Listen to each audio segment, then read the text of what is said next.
Majonzi na huzuni, utumishi shule yangu kateketea kwenye moto. Nakumbuka 6:30 ilianza kwa mayowe, ghafla tukazinduka. Wengi wetu walijaribu wawezavyo, lakini moto huo ukashika usukani. Wimbi kuu la majonzi lilitanda mitandaoni nchini Kenya, hata nchi za ng'ambo.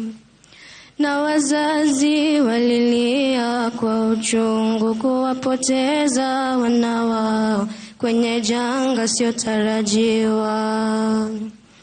Nasi sote twahuzunika kuwapoteza waliokuwa ni wenzetu, kwa wazazi ni wana wao. Nami pia na watunuku pole zangu kwa wote mliopatwa na maafa haya makuu. Wale wote walioko hospitalini, afueni ya haraka, sote twawaombea. Taswira mbaya na tena ya huzuni kajengeka